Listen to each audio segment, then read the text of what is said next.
Hello, everybody, and welcome to Hold Up, the show where we dive deep inside your childhood nostalgia, pull the movies from your past out to see if they truly hold up. Happy holidays from us. By us, I mean Andrew and Kyle, who are both on the satellite phone today. Yes. Andrew is welcomed into the fold now. Welcome, Andrew. Thank you. I've been waiting for this. It's about time. So, how do you feel being on the satellite phone? Like half human, like subhuman. But like like subhuman as in like an orc, or subhuman as in like a droid? More like, I don't want to be offensive. More like paraplegic. That is very offensive, Andrew. So this episode is now over. Okay. Get out. Cancel. Okay. Well, that settles that. Well, I'm glad you're excited because a year ago, if everybody remembers, we wrote our own Christmas Hallmark movie, which went, I think, swimmingly. It was a good effort. I don't know if it really went that well, but it was a good try on our behalf. We're trying again today. So we're putting our writer's hats on, and we're going to try to do this again. Part 2 of We Wrote a Hallmark Christmas Movie. Do you remember how we did this last year, Kyle and Andrew? I believe we got straws, and the person who had the long straw had to feed it into the other person's behind. It was whoever draws the shortest straw will be executed and harvested for meat, I believe is what. Yes, that Absolutely. is what it was. You guys are both right. But we started by putting the straws in the butt, like Andrew had said.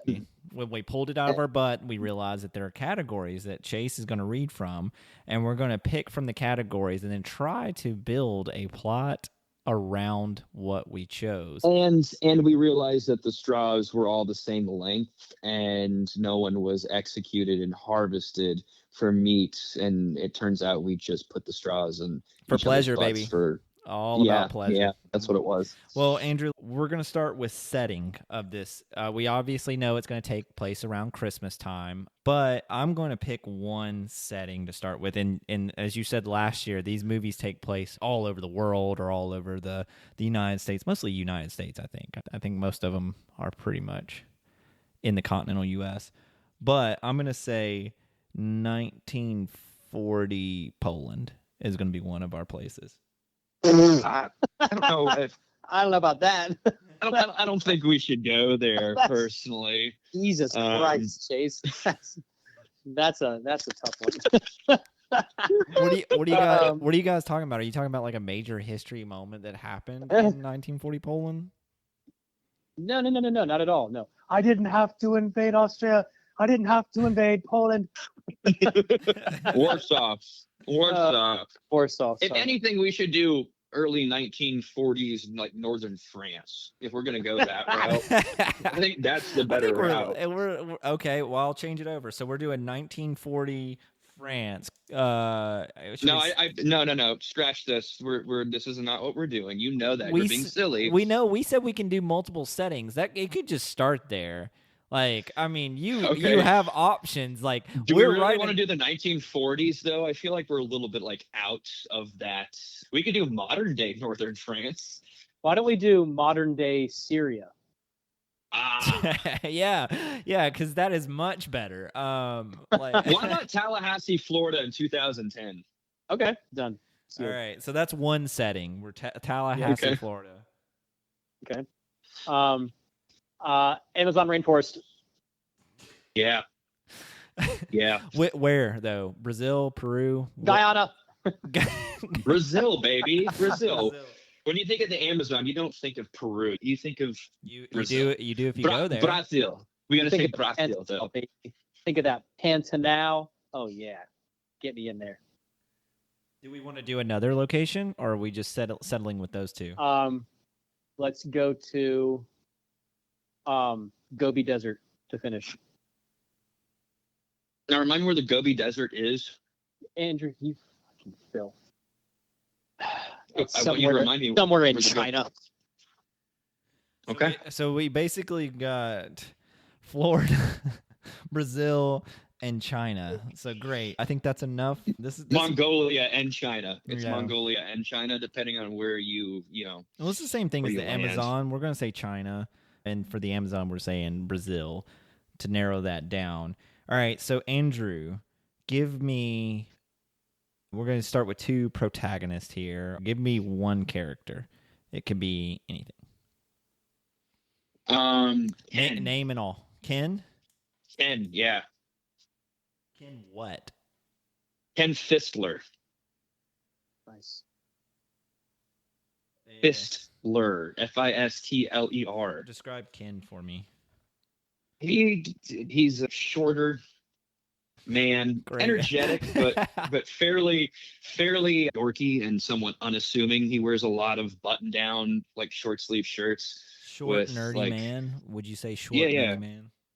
Yeah. What does he do for a He living? wears. He works at Home Depot. He's a manager at Lahassee's Home Depot. Okay. What's his salary? He makes They make 72,000. pretty good money at Home Depot. I'm not gonna lie. They do. The managers over there. 72,000 with good benefits and health care. So he is our Tallahassee subject. So is he from Florida or did he born and raised? No, I think he moved there. He was relocated From Mississippi, Jackson. the Mississippi Delta into Tallahassee, Florida. This man's lived a life, a bad one. Yeah. A really bad life. All right, Kyle, give me Ken's love interest and second character. Aubergine Lork. God damn it, Kyle. Aubergine. It's French for eggplant, you fuck. Aubergine. What'd you say her last name was? Lork. Lork. No, it's Lork. Louorkth. Oh, I'm not even gonna try. We'll just No, do it. No. Lorked. Lork. Lorked.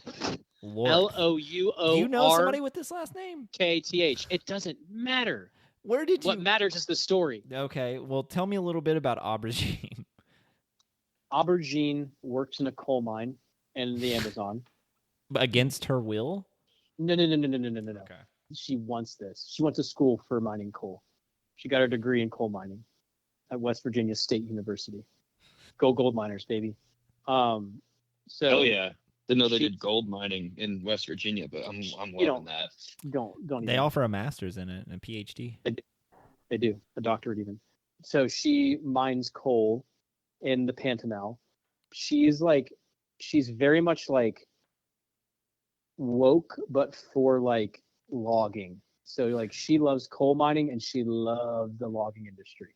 Like she has a whole home made out of wood, out of expensive, rare woods, extinct wood from the Amazon. And she gets really offended when people try to save the Amazon or like save the rainforest because she sees that as a threat to her identity. Is this her family business? Does she come from a long line of coal miners and wood people? Yeah, no, it's mostly brain injury. So she had a brain injury when she was coal mining. And can we even go back and just say she didn't have a brain injury coal mining, because that's like too obvious? She had a brain injury from a car accident when she was going to school. She was going to like Chili's late one night, and a drunk driver hit her in her passenger door. Okay, let's do that. That's the swerve we need here. All right, so Andrew, who plays Ken? Who's this starring? Yeah, we said nerdy and short. Like, so you're the casting agent now. Tell me, who's Ken? Why don't we? It's Mark Wahlberg. He's dressed up as a nerd, and like, so we got some money for this film. Oh hell yeah, dude! So it's like it's a big jock guy with a Boston accent, dressed as a nerd. Is he wearing like a? He's probably wearing big old, like. Yeah, he's wearing horn-rimmed glasses. He's wearing a Resident Evil 2 t-shirt. No, this is a guy that has huge, like, horn-rimmed glasses. He's got like jeans with a button-down t-shirt and like a big tie that's like super wide and just looks so tacky. And he wears that shit every day. He's always got like New Balance sneakers on too.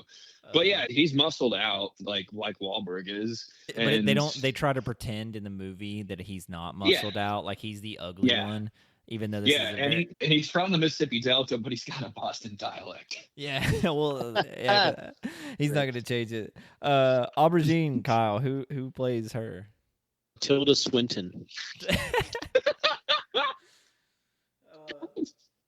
A very buff Tilda Swinton. But She actually Tilda underwent a can body play anything though. shapeshifter, one would say.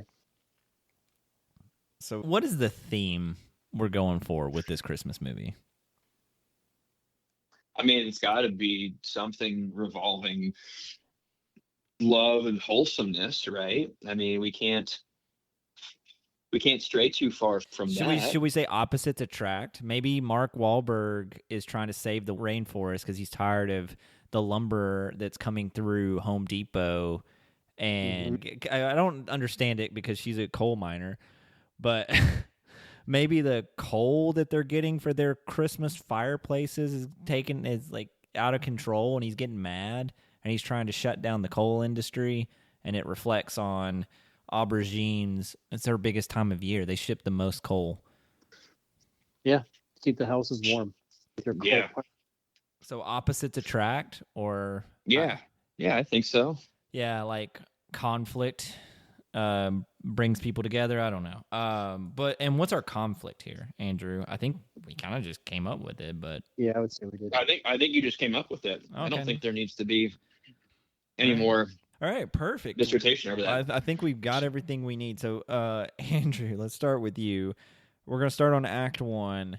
And last year we just kind of rambled until we picked something up. We may need some couple of supporting characters, but we can introduce those along the way. So, Andrew, Act 1, what do we get? I mean, it's got to start with Ken at Home Depot. He just got promoted too. Let's just say that. He just got promoted.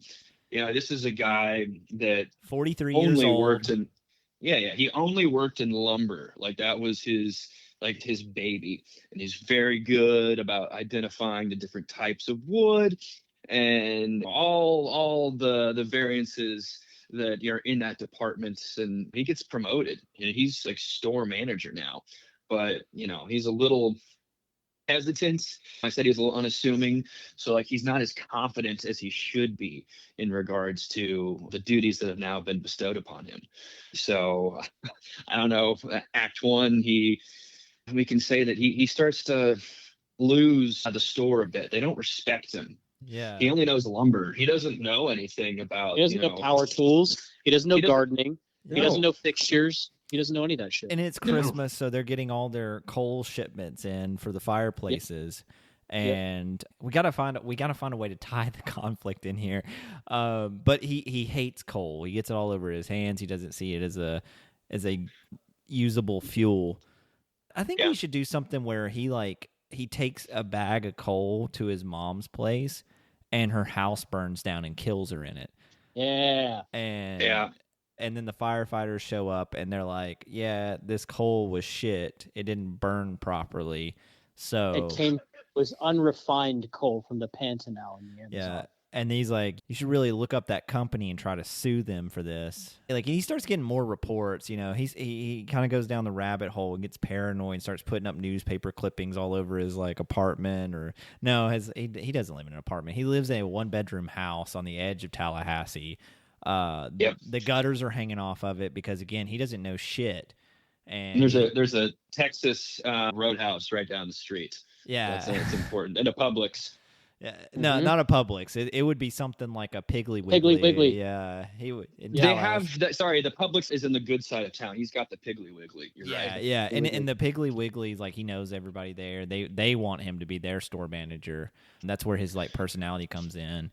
Brenda behind the cash register constantly gives him coupons when she's not supposed to, like the ones that are about to expire, and save him like $45 off of his grocery bill. Well, he gets Campbell's soup free from Piggly Wiggly. Yes, his diet is mostly Campbell's and Progressive soup and dog food because he has a 185-pound Mastiff. Mastiff, yes. Named Charlie. It's got to be it's got to be a human first name, Charlie. Yeah, Charlie. So he's leaving work and he goes and sees this fire and his mom died in it, and then now trying to figure out who would be responsible for this cheaply made coal. And then he starts to do some more digging, and then there's fires all across Tallahassee, Florida. Tallahassee's burning down. Yeah, Doak Campbell Stadium is on fire. Yeah, Yep. because he's selling this coal everywhere, and he's trying to promote it at Home Depot's like, hey, this is the best time of year. So he's just selling it and running promos and stuff. And Mike Norvell's house burns down, which people applaud. So he gets another raise. He does. But 3 people lose their lives, and he feels responsible for it. But the company keeps coming in and saying, you're doing a great job. The coal sales are through the roof right now. But that eats at him. He's like, what have I done? Yeah. Who am I? Like, You know? right. Like, and how does this keep happening? He feels like he's like a drug facilitator. Like he's given like a bad batch of like cocaine that was laced with fent. But at least fentanyl makes people happy. You know, this is true. This is torture. Torture. Yeah. And then one day he's had enough. He's driving home from work and he sees his house on fire, and the kids are in the yard with their Christmas jammies on there. And he gets out to try to see if he can help. And the kids are like, well, Mommy and Daddy said Santa's not coming this year. And that kind of breaks him. So he takes off his lanyard, which I guess he's still wearing, and throws it in the fire, and he quits that day. But on his way out, he sees the bag of coal, and he sees the address of the company that made it. And where is that address, Kyle? It's 1234 Pantanal Lane, Brazil, Sao Paulo, Brazil. And he, on his way out, looks at his dog Charlie and says, hop in, buddy.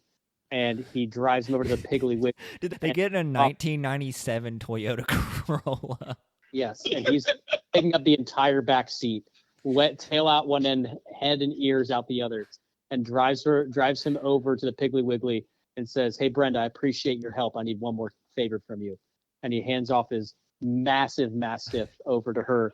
And Piggly Wiggly. He literally hands the Mastiff because it's Mark Wahlberg, and though he's playing kind of a nerdy guy, he's still strong and has muscles. So he literally hoists this Mastiff over the counter and like tosses it to Brenda, who like falls over and is like trapped by this Mastiff. But she's still communicating. It's a comical little scene, kind of slapsticky. Yeah. After this emotionally breaking scene, we get this heartwarming big dog just crushing this small 65-year-old woman who's trying to. But Ken's completely oblivious. Like he doesn't. He's just like, here, you got to take him.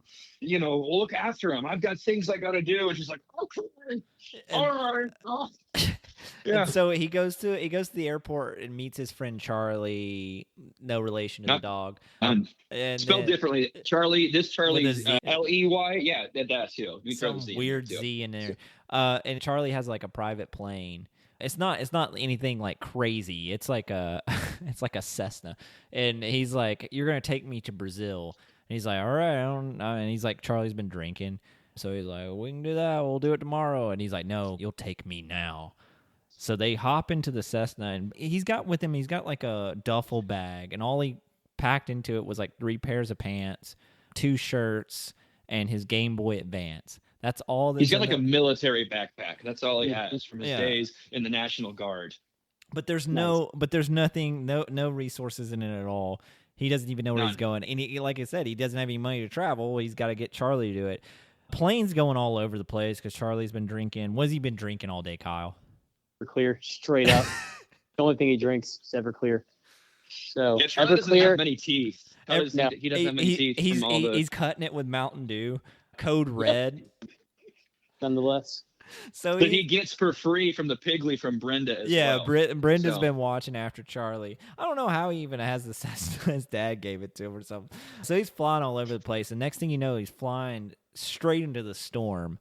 And you get this like scene where Ken's like, are you sure we're close? And he's like, yeah, I'll land us right down there once this storm clears. And then next thing you know, lightning strikes the wing of the plane, and the wing just snaps off. And they're going down, buddy. They're going straight down. But where do they land, Kyle? They land in Venezuela. I was going to say they land in China. No, Chase, we're not there yet. yet. That's towards the end of this is towards the plot. end. Okay, Yeah. all right. They You know where land you're in going with that. Caracas. So nowhere near where you need to be, or I get not nowhere near, but It's in the same continent. Yeah, few countries over though. States over. So they land in the southern part of Venezuela. Southern. I thought they were in Caracas. No, they're not. They're not in Caracas. No, they're not. They're not in Caracas. They would have been executed. They fortunately land in Venezuela, and this is when we run into another pivotal character, who is a talking what, Andrew? A talking alpaca. He's wandered far from the mountains of Peru, but it's there. He's there. The only way that this alpaca is and it's talking, animated. The alpaca is the only thing animated. Yes, because our friend our friend Ken and Charlie have inadvertently, the reason why the plane went down was because they were both hungry and they went to go eat some sandwiches, but they got the bags mixed up. And instead of eating fresh sandwiches, they ate old experimental mushroom sandwiches that Charlie had from forever ago. Yes. And they were in unknown territory with who knows what kind of hallucinogenic mold and mushrooms. So they essentially crash land the plane. And with then the broken wing, of course, too. That with the broken wing. I was gonna say Charlie's head goes through the windshield and he's dead. He's gotta die. And Charlie dies. He's dead. And what's crazy is not even thinking about the 6 quarts of Everclear he drank. Everclear, earlier. Yeah. He's got gallons there, littered on the floor. That and Mountain Dew Code Red. Code Red. He's got one Baja Blast. Just one singular. But he's saving it for Christmas morning. He's saving it. Yes, yeah. And that's what he remembers. So Ken, to remember him's like, on Christmas morning, buddy, I'm gonna drink to you. And he grabs Baja Blast and puts it in his bag, and he makes him a promise. But when he's leaving, he notices out of the corner of his eye a little shimmer, a little glimmer, and he turns over and he gets scared because there's a giant alpaca. Standing outside. Again, that's animated. Big boy. What's this alpaca's name, Chase? Carson. Cool. Carson has a last name though, right? Kyle, yeah. What's Carson's last name is not that lengthy. Carson Blunt. Carson Blunt. Yeah. Carson Blunt. Okay. Yeah. So but he wants to be called Carr though. Call him Carr. Not Carson. Carr. Okay. All right. So what, Kyle? So Carr leads him on an expedition of time and space through the northern reaches of the Amazon rainforest, going down into the heart of the rainforest, and he tells Carson what he's looking for, and he's looking for this address, and essentially Carr says, "You will find what you are looking for." Why'd you double it? Because I can. Because you can, and you can. I'm allowed to do that. It's any variance of carb. That's carb. That's what he wants. So he wants to be called that. So yeah. Carr he says, as long as you follow the heart of the rainforest, you will find what you are looking for. So he takes the address, the 1234 Pantanal Lane, Sao Paulo, that he had written down on a piece of paper, and Carr takes it and yeets it into the air when they're traveling down a river. So he doesn't have the address anymore. He'll never remember it, even though it's 1234 Pantanal Lane, Sao Paulo, Brazil. So he's lost, and Carr goes away at that point. Our friend Carson Blunt is no longer with him. He's led him to the heart of the Amazon rainforest, and this is when we meet our pivotal character, Aubergine. So what happens next? Andrew, I'm going to let you take that one. He's in the heart of the rainforest. Has the shrooms worn off yet? Oh, no. The shrooms are going to be a pivotal part of the story. So how does he see Aubergine when he sees her? He sees her. Sorry, go ahead. I was going to say, we're not quite there yet. It's going to be more happenstance. He's in the middle of the rainforest. And if you remember, he didn't pack much. He doesn't have much. So he's He's literally in the rainforest, like surviving.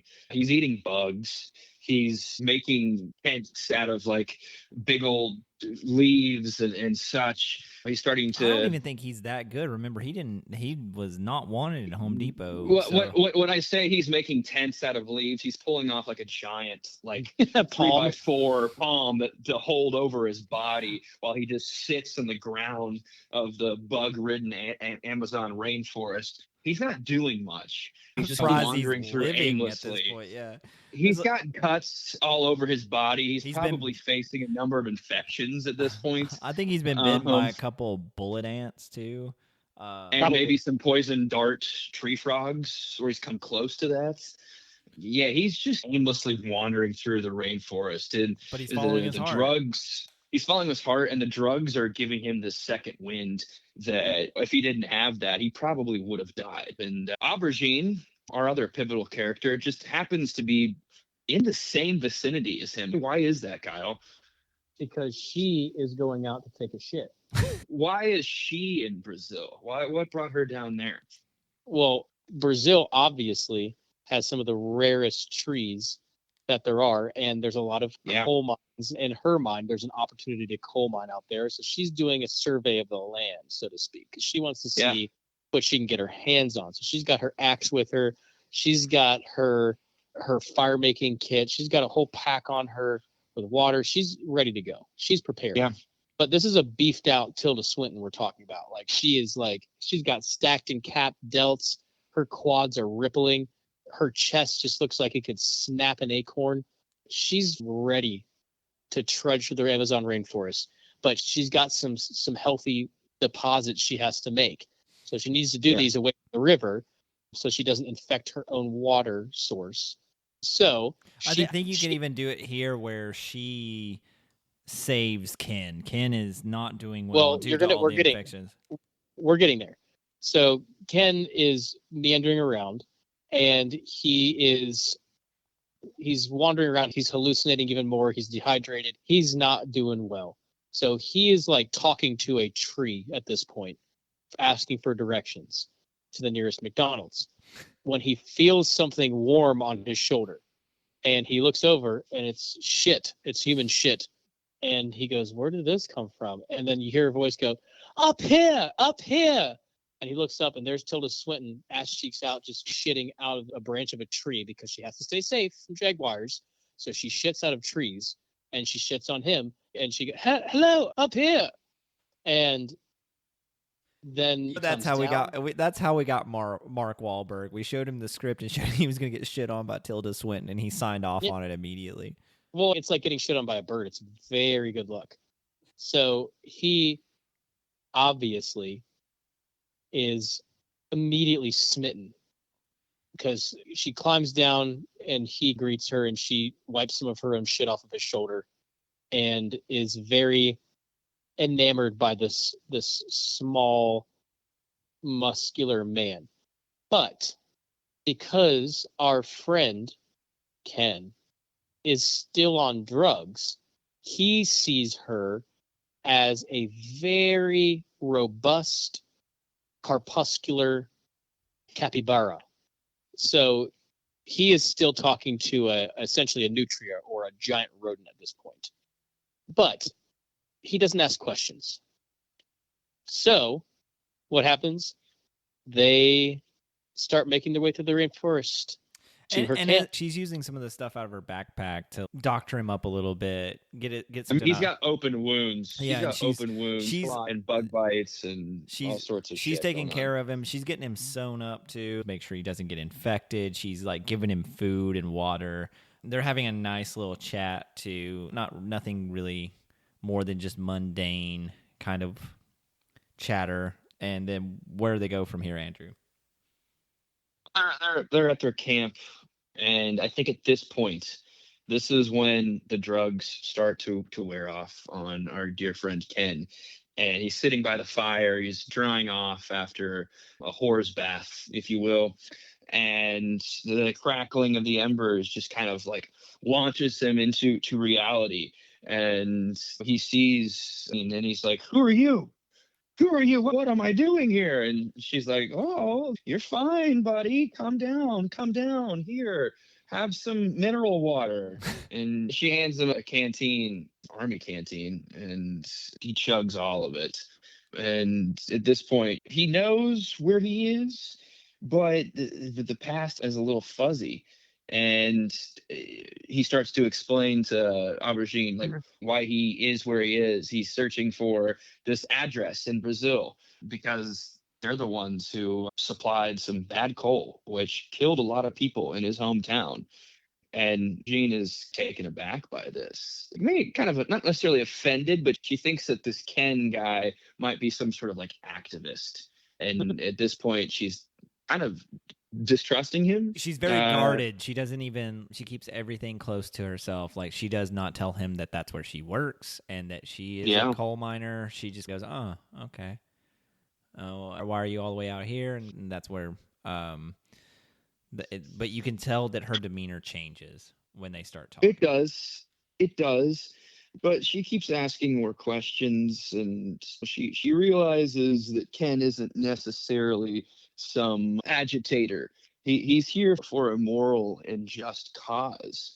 She sees this man who's nerdy but muscular and clearly on a mission and has traveled hundreds of miles to the rainforest by himself.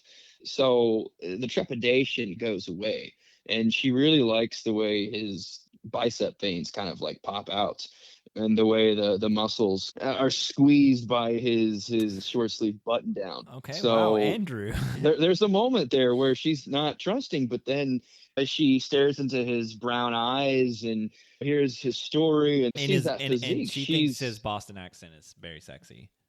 Yeah, like she's very got a much thing so. for a Boston accent. Yeah, and she asks him multiple times, like, you're from Mississippi Delta, you moved to Tallahassee, why do you talk like that? And he just tells her to disregard it. He wants to find a solution to make everybody's Christmas brighter without coal. And this to Aubergine pisses her off a little bit. She says, well, what's wrong with coal? I don't think there's anything wrong with coal. It helps people in many walks of life throughout the world. And he immediately disagrees with her and says, well, I've seen what bad coal can do to people and communities, and it's the holidays. And there are kids who won't see Santa Claus this year because the coal that was shipped was bad. And then they get into this whole heated debate that essentially ends with them coming to the agreement that she will help him find this address. She will help him find this bad coal as long as he promises to not discredit the coal industry. Done. And I think he reluctantly agrees to that. I think he's like, well, the most important thing is getting the coal out of the bags and off the market, but I don't agree with her. Exactly. It's a devil's bargain. He doesn't necessarily agree to it, but he knows it needs to be done. So and they have a nice firm handshake. And again, the Aubergine loves the way his hand feels on hers. It's strong, but she's stop. I must not give him to temptation. I won't. And as they're camping, he takes out his Game Boy Advance, starts playing in the corner, and she finds that kind of Pokemon Emerald. There's Pokemon. Something charming about his childish ways too. So she can, she sees the way that the blue light reflects off his glasses, his broken glasses at this point. They are shattered. They are shattered. So now we're heading into Act 3 too. Oh, we're Act 3 already. So we're in Act 3 now. They're making their way through the jungle to this address. Yeah, and she made it to that area via helicopter. So Sao Paulo is south Brazil. So they're gonna leave the rainforest. They're gonna get in the copter and they're gonna make their way to the south end of the country. Right? That's what they're doing. Right. So, and they land at the facility, and Aubergine has her employee like key card to get in. But he's, no, I want to go around this way where they're manufacturing it. And she was like, but my office and where I grabbed the coal is over here. And she's like, no, I want to go this way. And she goes to use her card on the side door to the manufacturing plant, and it won't scan. And she's like, that's strange. Why shouldn't I have access to this? And he's like, well, we got to do it the old-fashioned way. So he wraps a towel around his like fist and he breaks the window and then unlocks the door, and they make their way through the manufacturing plant. And then, Andrew, what happens there once they get into the midst of it all? They hear a bunch of people in back room like speaking like Chinese, Like Mandarin. and yeah, and it's loud.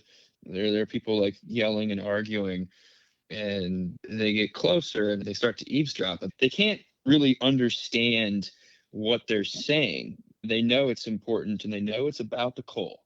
They know it's about the coal, And but they don't know what they're saying. And that's when Aubergine starts looking around at like some of the equipment and the coal sitting on like these conveyor belts and the bags that it's being loaded into, which they recognize is going back to the United States. And she's like, this isn't the coal that I farmed. This isn't my coal. What is this? And she like throws it Kyle, on the ground. And she's like beside herself. She feels duped. This is poison coal. This is tarnished coal. This is nothing pure or clean about this whatsoever. And they're sneaking around, and then this is when the door to that office where they heard the laughter and the conversation, arguing. Arguing. They were mainly yelling. It was heated. And then they slam the door open, and they walk out of this big old conference room, and these 10 men in suits, and they're followed by 4 armed guards. And they head out the left exit and head to what looks to be an airfield. And they're heading to a private jet on the other, like in that airfield. And then that's when they sneak into that conference room because they want to know what the hell's going on with the coal. Yeah, Kyle, what do they do? How do they figure out? First of all, how do they understand what's being said?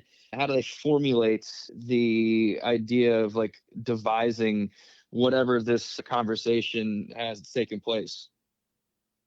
Well, the good news is that Aubergine is partially fluent in Mandarin. Oh God. So she has an understanding of some of what they're saying. So she gets out. I don't understand everything they're saying, but I'm picking up something about the Gobi Desert, and I'm seeing something else, something about impurities in the coal, and they're leaving on a flight tomorrow, and we've got to get on that flight. And at this point, too, she sees the coal that she has gathered for them, and it's being shipped into these containers, and it's basically going to the rich elite in China. Shit. We're getting deep now, boys. Some deep stuff. So now they're taking all the coal for themselves and leaving this plastic mess for everyone else around the world. And Aubergine, she's upset. Oh yeah, she feels swindled. Yeah, she brandishes a gun. She wants to burn her diploma from West Virginia State University. Like everything that she has sought and worked towards seems like a lie. But again, here in the midst of all that, she looks at Ken and she's, man, here I am, this coal expert, thinking I know it all. But here's this man who risked his life through the rainforest just to prove a point. What am I? Who works at the Home Depot? Yeah, the Home Depot. They've learned that the rich in China they're the masterminds behind this bad coal. And it's at this point they walk out of the conference room and they are pretty much kidnapped by these goons, these security officers with masks and guns. They're pretty much, they have the sacks they throw over their bodies, they tie them shut because they know that they know, and it's not going to fly. So they're pretty much snatched up. They're thrown in the back of the jet. They are imprisoned, if you will, in the little hatch cargo area. They got nowhere to go. And it seems like these fine folks who oversee the bad coal, they're heading back to China to get rid of their bodies because they don't want to run into any international issues by killing people in Brazil. So they're going to do it over on their homeland where they know that they can get away with it. And so at this point, we're taking another plane adventure across the globe. As Kyle says, to China. Aubergine knows exactly where they're going, and then Kyle. This is where we get to the most romantic part of the story, because their passports have been revoked due to some kind of nefarious Chinese governmental plot. So they cannot use their passports. They're labeled by Interpol falsely as criminals. So they commandeer a sailboat in the harbor of Sao Paulo, and they make their way downtown, faces past, looking whatever, and they're homebound across the Cape of fucking South America, the Drake Passage, all the way through the Pacific Ocean, and then right up the ass crack of China into Mongolia. And that's during that time we have our famed lewd and lascivious sex scene on the boat, where they're dehydrated. You said blood. sailboat too, right? So they have plenty of time. Plenty of time. It takes them half a year to get there, Chase. Half a year to get there. I want you all to be aware. No, of how you should even say it takes even longer, and it's just the next Christmas. And now they're trying to prevent the coal from going out for this Christmas. So it takes It takes longer than their 6 months they've already anticipated, to the point where they've surpassed this Christmas and they're bleeding over to the next Christmas. So now they know that they have that this coal has wreaked havoc on communities during the Christmas time in the States. And they have even more hatred and venom for this illegal coal trafficking ring in China in the Gobi Desert. But during this time, Kyle, what is the name of this Chinese company that oversees this illegal coal ring? It's probably a couple, but who's the main player here? What's the name of this company? Laodong Shuang. Yep, Laodong Shuang. Notorious. It's very notorious. They're very notorious for cutting corners and for illegal opium trade as well. So this is nothing new to them. They're just this is like their side quest, you know? Yes. This is their side business quest. Yeah, it's just a way to make a cute couple bucks, just a cute couple dollars. No, it's just the way that they get coal so that they can also just like heat their homes. Well, because exactly. coal's limited in China, so they have to. They're just taking the best coal in the world and just hoarding it for themselves. So Lao Shuidong is very much the ringleader of this coal triad.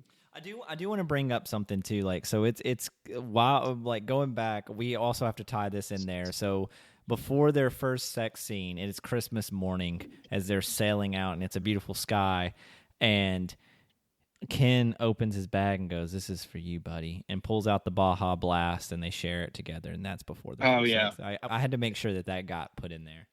And there were a lot of tears. There were a lot of tears. And he didn't know, but they didn't know that the Baja Blast had nothing but Everclear in it, so they got hammered. They got hammered, but that's what they had. It also had some of the mushrooms in there too. So they've tripped through there are multiple levels of high. And that's why it took them 10 months to get across. And during that trip, guess who made an appearance on the sailboat with them? Carson Blunt. Yeah. Car. I thought we said he got shot by hunters. Is he? So he's still alive? He's got he's a bullet. Alive. That was a trip. That was part of the trip. That was a hallucination. He didn't actually, in reality, get shot. But he was there. He was watching them have sex. Yep. Not saying it was good for him. It was really good. Wait. Who voices Car? We can do another starring. David Cross. Godfrey. David Cross. David Cross is, yes, I think Gilbert Gottfried makes an appearance here in a bit, but this is David Cross. Yeah, it's got to be Cross because Godfrey's dead, so we have to do Cross. Yeah. Okay, so Kyle, what happens? This is the finale of this movie. So they make their way up through the ass crack of China into the Gobi Desert, and we have a fun wardrobe change, and they're wearing like ethnically ambiguous drab that one would wear in these high desert arid places where it's a little chilly, but it's also warm. So they're on camels and like donkey horses traveling through. And one thing we didn't mention was that Karkar gave them the guidance to say, you follow the heart of the ass crack of China and it will lead you to where you want to go. So they follow only canyons that look like ass cracks. And The entire time, like hundreds the of entire miles, time, hundreds of miles. maybe thousands, Sometimes. honestly. Yes. And so we're approaching like November, like late November, and we only have 4 weeks until Christmas, less than. So time is of the essence, but they're getting lost following the ass cracks. Did we really do the right thing following Carson? He's a cartoon alpaca, but we both saw him. What is going on? What are we doing? Are we going crazy? But then, right when they're done eating their last donkey horse camel, they see it in the distance. It's not a mirage, but it is a Sunoco right next to a Taco Bell in the middle of the Gobi Desert. And now we come to the real climax here. What do? What happens after they get their heart's desire at Taco Bell and Sunoco, Andrew? They have sex again. In Yeah. the Sunoco parking lot. Yes. Yeah, but it's also like in the desert, so like they're underneath like the night sky in the desert with the headlights of the Sunoco like hitting them at an angle as well. So it's really romantic. The mood lighting is perfect. And Sunoco is a Florida company, so it would make sense that he sees that because of Tallahassee. Yes. Yeah. But they're at Sunoco, and after they've had sex, they're like, we're here for a purpose. Let's not forget that. We're here for a purpose. We're here to put an end to what's happening here. So they siphon off gallons upon gallons upon gallons of gas from this Sunoco. As they don't really have any weapons. They don't really have much of anything. So it was Aubergine. And he's like, we need something. We're going to take back this coal industry of ours, but I need something else. And she reaches into the bag and she has one lump of the fake coal that they were using. And she says, I think this will do. Yes. Yep. Precisely. But they siphon off all that gas. They steal it, but you're in the middle of nowhere, Mongolia. So like, it's just like one. No one's even working at this gas station either. There is one person. It's an old woman, an old Mongolian woman who can barely see. Like she's like legally blind. She's there, but she's like in the back. She's in the far back because no one comes through this part. And she's played by Eartha Kitt. Played by Eartha Kitt. Yep. Who is. That's the perfect cast for that. But yeah, they siphon off a whole bunch of gas. They steal a bunch of jerry cans from inside the Sunoco. There's an abundant supply because no one shops there, no one goes through, and they take that gas with them as they wander off again. And where are they heading, Chase? What's the end goal here? What do they set out for? What was the name of the company? Kyle? Yeah, what was Long Shui Dong?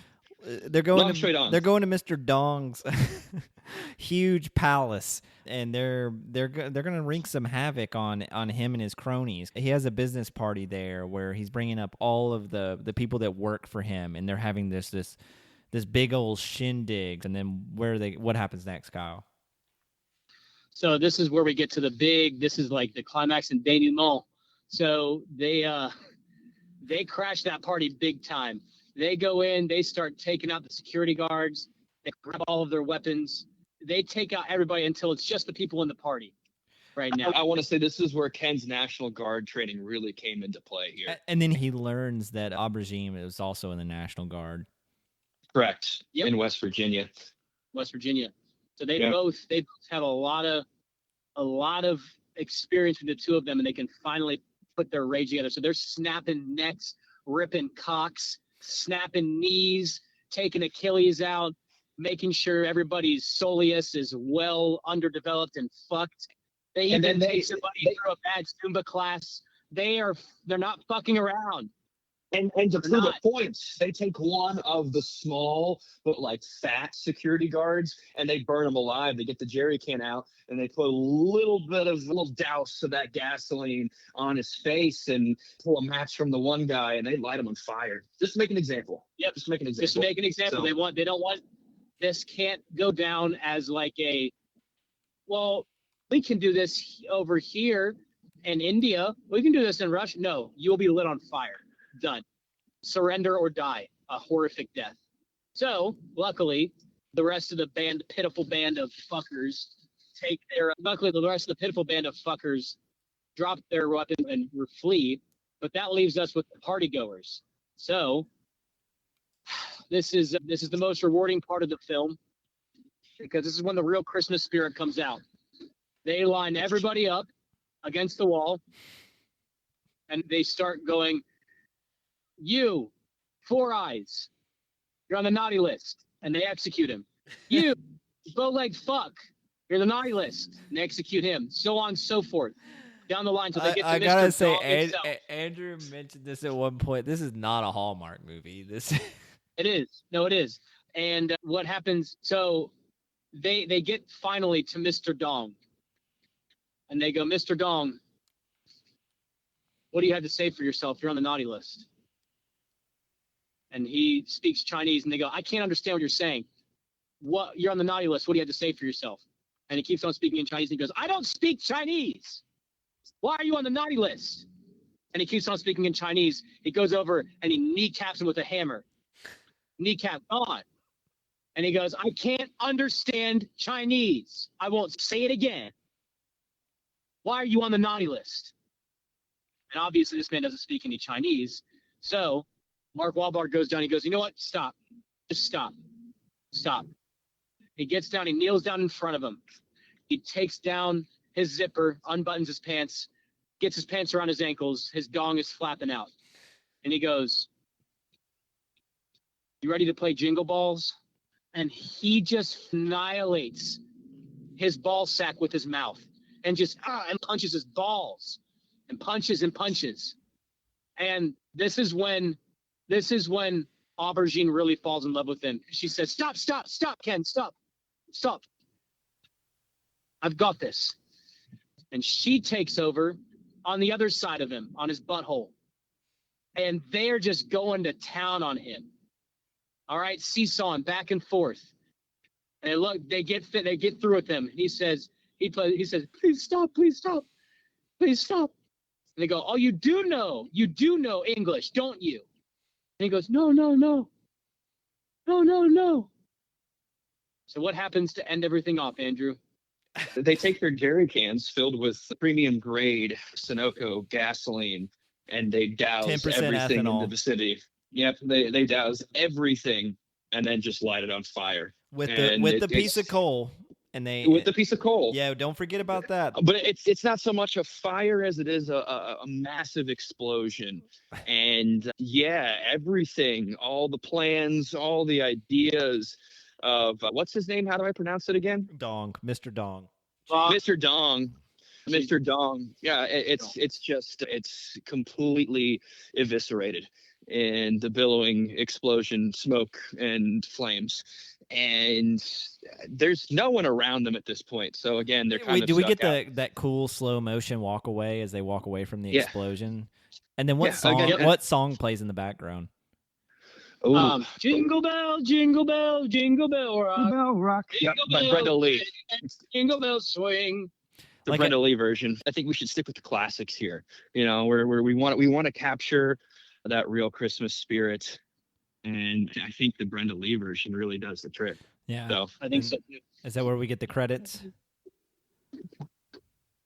we don't really know about them getting back. We get that cool slow motion walk away, Jingle Bell Rock, and then the credits. I think that's all you need. You don't need anything else at that point. But they killed this industry, and that's really all that matters. They saved the next year's Christmas. We don't know about the Mastiff. We don't know if he ever got him back. We don't know, like. Yeah, we don't know if Brenda or whoever contacted the FBI. There's probably missing persons reports out there. Who knows? It doesn't matter, though, because their love and their mission met at Nirvana out in the Gobi Desert. So that's it. And that's it. That's our Hallmark movie. What are we calling this? Kyle, you're good with names. It's gotta be something Christmassy too. Something with coal. A lump Something of with coal. coal? So should we go A lump something of coal. that's simple? With 2 eyes made out of coal. That's what it's called. A lump of Has coal. nothing to do with anything. Sounds good to me. Hallmark movie done.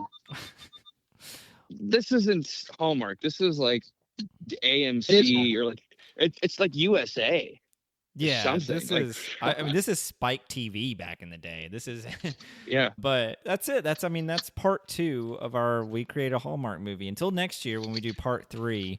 That was kind of an embarrassment. Go back and listen to part 1, everybody. See the first movie we did and vote. Tell us which one you liked better, which one you would like to see made, some changes we can make. Kyle, do you know what we're doing next week? Home Alone. We aren't. We are doing Christmas with the Cranks because it is Merry Shitmas. So we are looking at some of the shittiest Christmas movies out there, and I can't think of a better one to start with than Christmas with the Cranks. And if you were listening to this episode, which, at this point, God bless you, just remember, follow the ass crack, and it will lead you to a Merry Christmas.